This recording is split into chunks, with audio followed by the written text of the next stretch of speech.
want to talk about kind of the mechanism of identity. That is, how do we actually express our identity, particularly how do we express our identity online. And finally, I want to talk about identity management. And this really gets to the point of why I've been investigating kind of this idea of social identity and social construction of identity, because I'm very interested in how we manage identity online, how we can create systems, how we can create interfaces that can make management of identity online more effective and allow us maybe a truer expression of ourselves by doing so. So what is identity? Well, identity really has two aspects. It has an individualistic aspect, that is both the sense of I know who I am, I have certain understandings of what it is to be me. There are other people who have understandings of who I am as an individual. But what social psychology tells us is there's also a very important social aspect to identity. And specifically that identity is in some sense primarily socially constructed. That is, I understand, my identity is understood in the sense of not just who I am, but who all of you are as well. That is, who are the groups that I associate with, what are the roles I have in society, what is it that I do for a living. All of these things are kind of social aspects of myself which lend to me identity and help other people understand who I am. But we don't have just kind of one social identity. We exist within multiple social contexts. That is, we exist at school, at work, at home, with friends, at the bar. There's all these multiple contexts in which people understand us. And specifically, those contexts have kind of roles for us. They have they lend to us a certain understanding of who we are, as well as certain expectations about behavior. And the result of this is that these kind of social identities can actually come into conflict because they begin to overlap. And the expectations of who we are, the expectations of how we behave, differ between contexts. Okay. So if identity is largely a social construction, and kind of what we might call the first life, in real life, we express our identity through various social cues, various contextual cues. But how do we do that online, where a lot of those contextual cues were lost? Well, what we find is that we have to use other mechanisms. And here I want to give an example. So, there we go. If you are a student, you have a Facebook profile. If you're in college, you have a Facebook profile. It is pretty much a statement of truth at this point. If you're kind of the tech industry, you have a LinkedIn profile, also kind of a statement of truth at this point. Both of these are, in a sense, an expression of identity within those contexts. At school, people know me through my Facebook. At work, people know me through my LinkedIn profile. And they all have common.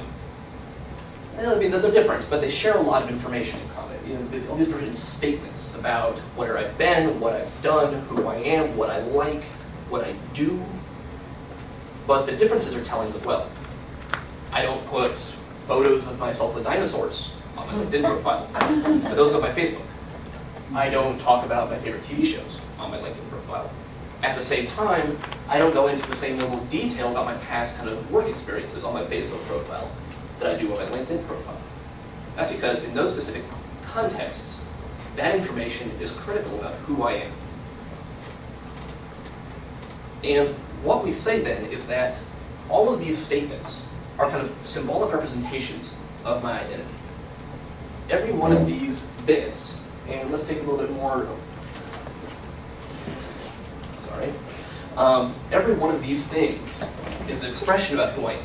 You know, my friends, the photos, snarky comments, interests, music, movies, books, in particular, like the groups that I have membership in. Each one of these things is a symbolic representation of my personal identity within that social context. And we use all these things to establish identity.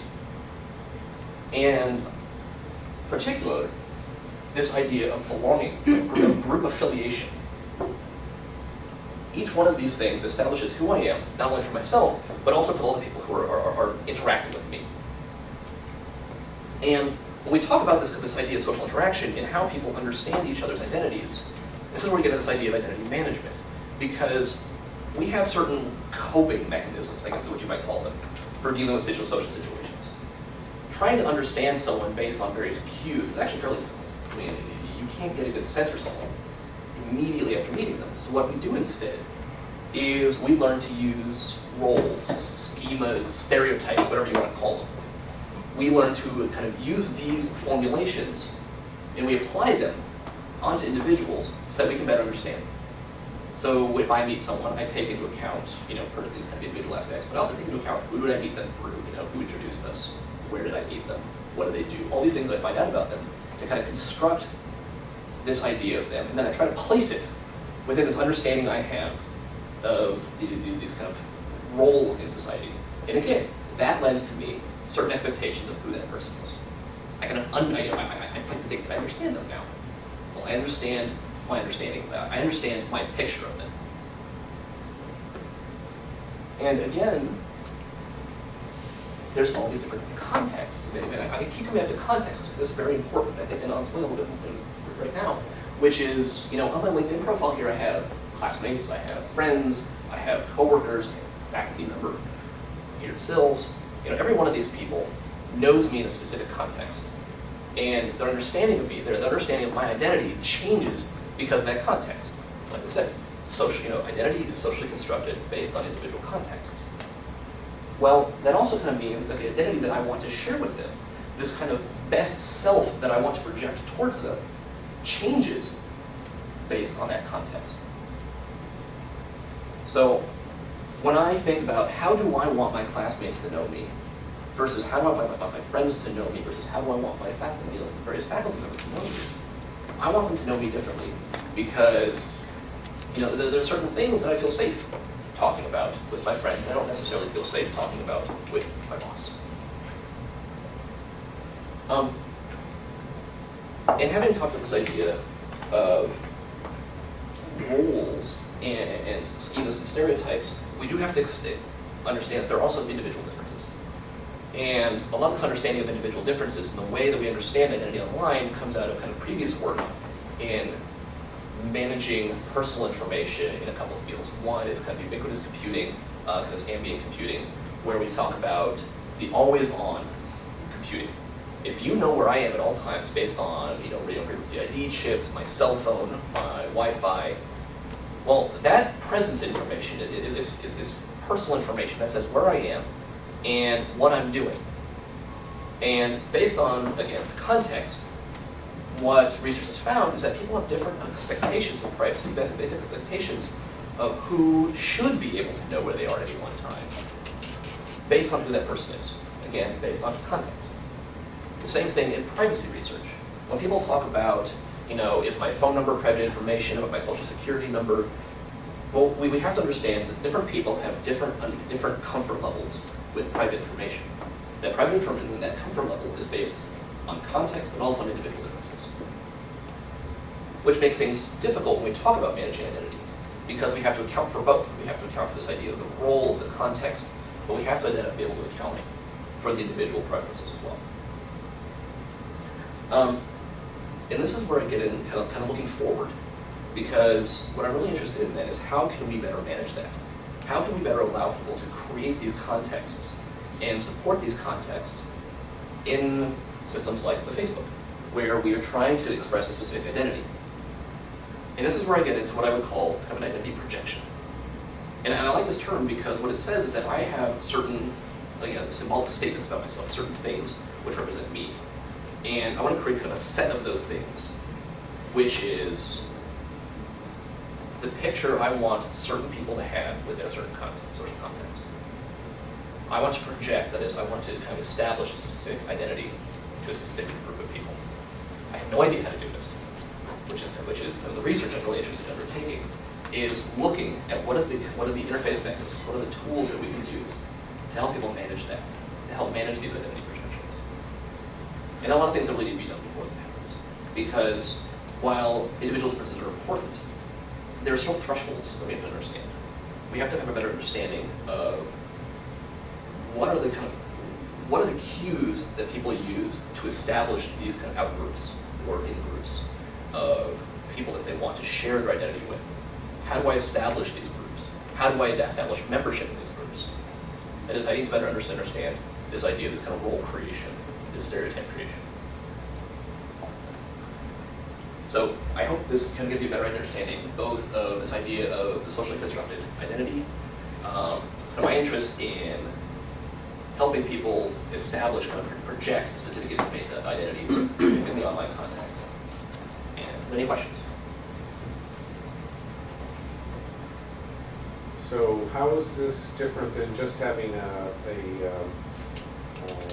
public relations agent? In some sense, we're talking about a personal public relations agent. We have to train that agent. That agent has to understand the various contexts. And I keep kind of harping this idea of context because I think it's really, really critical.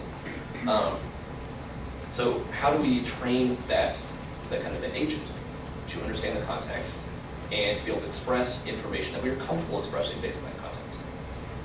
So this agent would then have to actually prepare different projections for different contexts. Well, I don't know if, again, when we start talking about agents, we start kind of assuming a certain autonomy, and I'm not entirely sure that I'm comfortable with that establishment. Yeah, I'm not. You would project different. Yes. So that's part of that's part of the question: is how do I construct that persona? How do I say, how do I establish these kind of base level or these individual sets of symbols which represent me, which I'm comfortable sharing? Is it literally check boxes on something? I go, phone number, yes. Email, no. Movies, yes. Okay, well, email those 3 books, but not that book. What level of granularity are people comfortable with when they're trying to establish this identity projection? So I have a question. Yes. Context. Is that really different than roles, like in role theory? Well, that's exactly what I'm talking about when I talk about role theory, when I talk about roles. So, well, actually, that's not entirely true. Role is very important. This kind of role theory understanding of I have a certain role in society, therefore there are certain expectations of me based on behavior. But those aren't necessarily fixed. There's not necessarily one understanding of that role. So the context is in that sense who it is that has this perception of the role. My understanding of role theory right now is this isn't entirely clear that whether there's one normative understanding of, I am a web designer, therefore I do these things.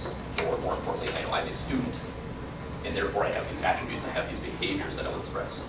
The kind of understanding of that, of the attributes of that role are not fixed. They change, they evolve, and there are individual differences in how we understand those roles. So you're saying the context is not like that? Well, no, yes. Yes, I'm saying the context is separate. The context is,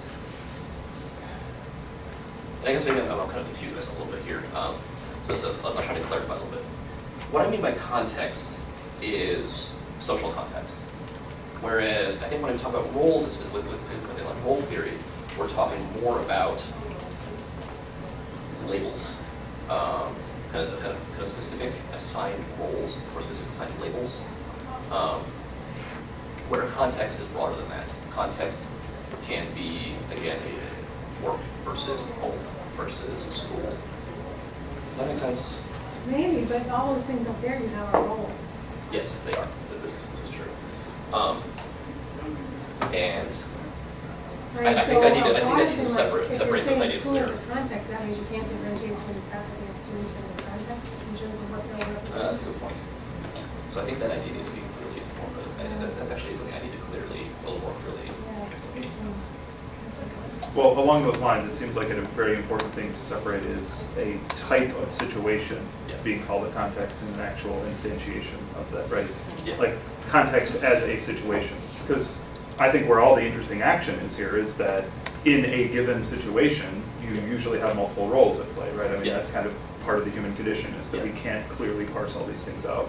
And it's one of the reasons why when we do this in real space, it's so nuanced and messy, right? Because I can't tell you I'm only speaking to you as a friend and not a coworker or something. Well, what becomes particularly messy online is because a lot of this is asynchronous.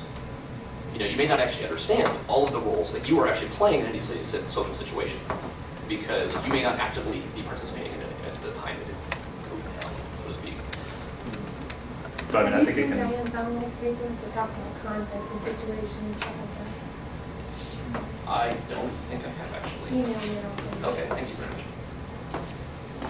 Question? So I'm feeling very unidimensional. Okay. Because I kind of say, you know, you either love me the way I am and the way I project, which I kind of project most of the same way most of the time. I've worn business suits since the 7th grade, so that's me.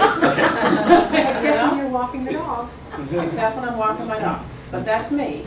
It's not to please somebody else, it's because I'm not going to wear my good business suits walking the dogs. Anyway.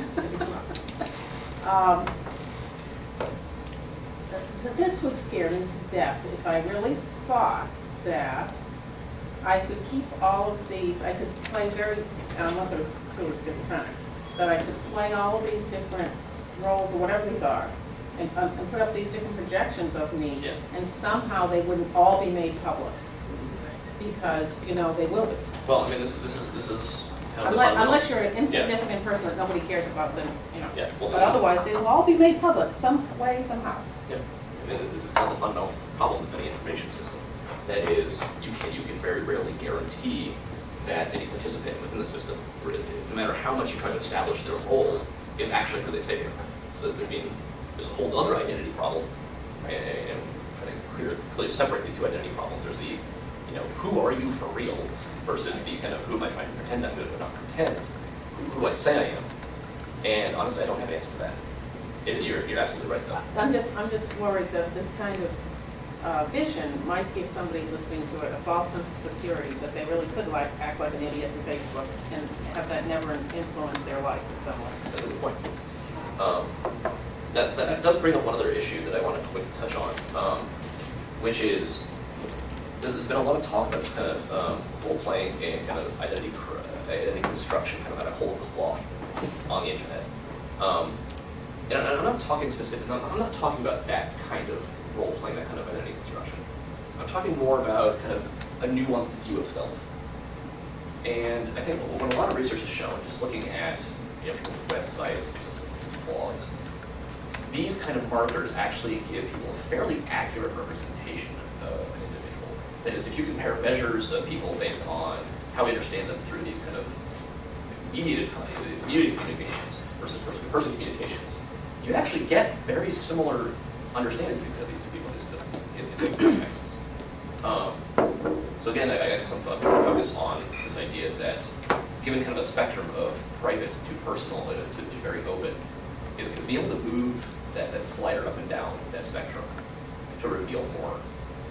But again, going back to your point, it's very hard to guarantee that the person you're talking to is the person you think you're talking to. And as the Facebook showed when it first released, you know, anybody can get a hold of .edu email address. See, I would only join any of these things, and I haven't joined any of these things. I would only join any of these things to project, like politician, whatever image I wanted to project strategically for some good reason. Yeah. I would have to have a really good reason to do that. Now, I realize that's not true for everybody who does it. They wouldn't be making decisions at all, right? Well, But you have a I think homepage, don't kids, you? You have a homepage, don't you? Actually, not. And as a result, no one on the planet knows who Helen is. Maybe my best friends just came, but nobody knows who I am. I could do better at this, yes. If I had a PR agent, I'd do great. but I think the kids who joined Facebook actually did have motivations. I mean, they, Yeah. you know, it's a social thing. Yeah. Well, I mean, a lot of people would say, you know, why don't I just take this stuff off my Facebook profile? Because it's effectively crippling one of your main channels of social interaction. You know, if you interact with most of your friends, it's through your Facebook, and you're trying to sit there, well, I'm looking for a job now, time to take down the photos of the drunken binges. Well, you know, maybe those photos of the drunken binges that was what your friendships hinged on, was those photos. I'm not saying those are good friendships, but that's it out there. Well, I think there's always a danger in falling into this sort of reification of saying, you know, there's the projection of our identity and some others like this core thing that actually is what I am. And I think if you think in terms of sort of Carl Weick's sense-making, the whole idea of, you know, what do I know what I think until I hear what I say, I think one really interesting thing to look at is how these projections are influencing self-conception, right? Because if I'm given an interface in which there are 12 things, I am the music that I like in my picture and this and that, right? How much they actually play into people's self-perceptions in certain ways. They get used to projecting themselves in only the ways that the interface can afford, Well, right? Because clearly this is a very, very whittled down version of a human being, right? Well, one of the interesting things you run into is that, I mean, all these expressions are, in and of themselves, you know, they're very intentional. You know, I don't put my music up there, my music interest up there, you know, just casually. No, I have to carefully make sure that, you know, that when people read that, they say, you know, oh, he's an indie rock guy. You know, let's clap your hands and say, yeah, okay, I like this person. You know, these are very intentional. You know, and I think this is happening anyways, is this kind of intentional creation. And I actually can't point you to any of the references right now, but I suspect this is happening already. This kind of intentional creation of identity through these mechanisms. But I mean, part of it is a bit more fundamental than that, I think. Not just you picked that one because you wanted your audience to know that particular thing, Okay. but you might not have necessarily known how you were going to answer that until you answered it, right? Looking at your own profile, you actually realize, I've never had to lay out 8 items that are my interests before, right? Yeah. Starting to change your own self-conception by seeing what you say about yourself, which is kind of how it works in everyday life, right? Okay, You so see how like you a talk about refinement, yourself. that refinement. Okay. I was just gonna make the comment that they have done that with like iTunes. You can share your music folders on like subnets, and people have gone and changed, like taken music out of their systems or changed what they had there, but when they were in the context of being able to share it with their coworkers. And it's not just taking away the stuff that was there illegally. Right. No. You basically it was, decide which you know, playlist to yeah, share. Yeah. Which songs to Take share. out the death metal. Right, You know. Public Enemy is gone. Yeah. Okay, we need to stop Okay. this one. Thank you very much.